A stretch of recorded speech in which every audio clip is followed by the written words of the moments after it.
Hello, this is Wolfman611 from wolfmansbites.com, and today we're going to take a look at the Microsoft Sidewinder X8 gaming mouse. So the one thing I got to mention right off the bat is this little mouse here is wireless. There is no wire, as you can see here, on the mouse at all. In terms of it causing any kind of interference or anything like that, it was when I was testing it, it gave me no issues at all. Overall, it's got a pretty good, move it over here a bit, it's got a pretty good feel to it, in terms of your hands being able to grip it. Button-wise, you got, get this up a little bit closer here, you got your two thumb buttons here, which these are slightly angled. I don't really like these compared to the Sidewinder X5, I think, which were more round. They weren't angled like this. So you got your two angled buttons here. This button here, this long thin one here, that's a macro record button. Anytime you record a macro using that, the macro ends up getting saved inside the mouse driver, the IntelliMouse software that Microsoft gives you. You always want to go to their site too and get the latest version of that instead of using whatever comes on the CD with this thing. As you can see here, it's got a pretty slick look to it. Good curves, good lines. These three buttons here are for your DPI. You can set that DPI to be whatever you want. I think it goes up to 4,000 or something like that. This button back here, that calls up the IntelliPoint software, so you can configure it.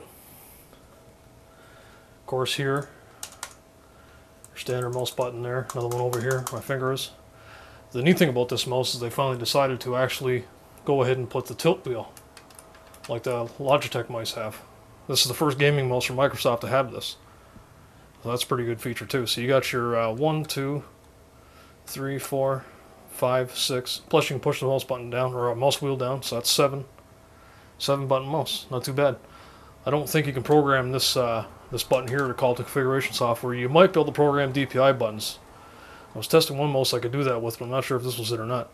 One of them could actually program these as well, in case you didn't use them. Most people are going to set the mouse up and they're probably not going to actually get into switching around too much in terms of DPI and stuff.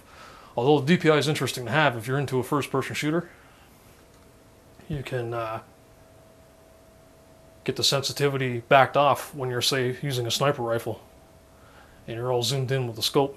So that's pretty interesting. In terms of performance, it's, I don't know, for me all these gaming mice are pretty much the same. They're all at such a level now that it's really hard. Well, for me it's impossible to tell any difference between one to the next. So they're all pretty much at a really high level. This thing runs off of a battery that's rechargeable. To get to that, you just got to pull this little flap off here. See, there's the actual, oh, check that out, there's a fly buzzing around here. Maybe it's because of the heat and I'm about ready to die. But anyway, you can see here, there's the sensor there. It uses blue track, which is like a blue type of laser light that comes out of there. Apparently that's supposed to be better than the standard lasers, but again, I don't really notice a difference. Here you got an off and on switch right here, in case you want to stop using the mouse for a couple months or a couple weeks or whatever, you're going on holidays. You turn the mouse right off so it doesn't chew the battery down.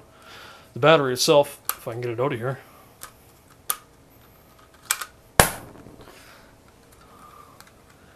okay, the battery itself is one of your standard nickel metal hydrate, AA, 2100 milliamps, which is good to know because if this thing ever dies, and I'm sure if you use the mouse long enough, it will certainly die at some point, you can go to the store and pick up a replacement.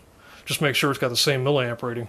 And also Microsoft probably doesn't approve what I just said there, so do this after the warranty's expired on your own dime. So that's pretty much underneath it. One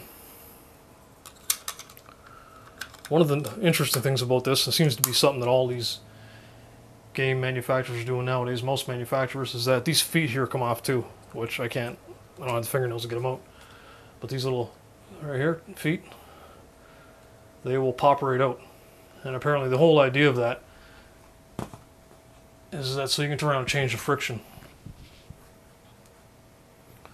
Some people might like a little, a little grab to their mouse. Some might want to slide around a little more freely.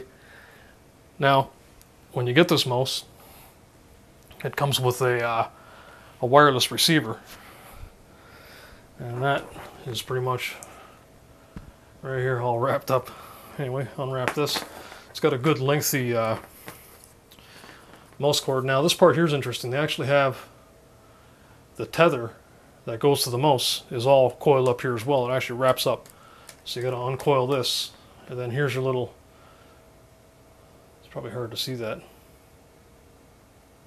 I don't think the camera will zoom in on it. Anyway, that's your little connector there that you connect up to the mouse. Now, one of the interesting things about this mouse is that once the battery dies, say you're in the middle of shooting your friend in the face with a gun, and your favorite first person shooter, you can turn around and just this here, it's got a magnet, and automatically grabs right onto that. And the good thing about this is once it's connected up to this tether, which some people might not like because after all it is a wireless mouse and that's why they bought it to begin with. But this cable's it's a lot thinner than the standard USB cable that comes off the back of the receiver and goes to the computer. But anyway, it takes maybe, I forget now, it takes several hours to get this thing charged back up.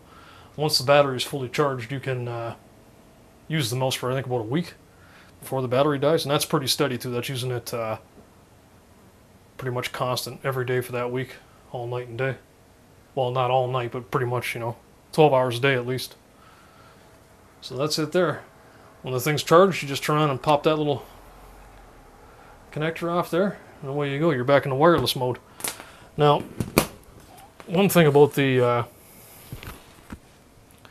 receiver is, as I was saying, on the bottom of the mouse you got these feet that you can take on and off to change the friction. Well, here you can see here, this is the receiver. The lid comes off the receiver, and inside you actually have two more sets of feet, and these feet are supposed to vary the resistance they have.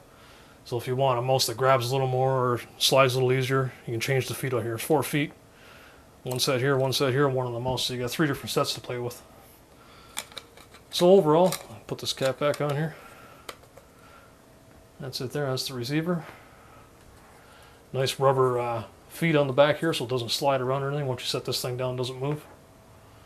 So that's pretty nice. You got a nice long, standard USB cable. So that's not bad. This mouse, I think now you can get it for I think $70 or something like that, maybe $80. So you got to look around anyway. There's good prices online if you're checking it out. So that's pretty much it. That's the Microsoft Sidewinder X8 Advanced Gaming Mouse. Note that I put the advanced part on there. Overall, though, pretty slick little unit. There's the back of it there. It's got some nice ducts. I don't know, maybe they figure it's going to ignite and take off on you or something. It's got an engine in there.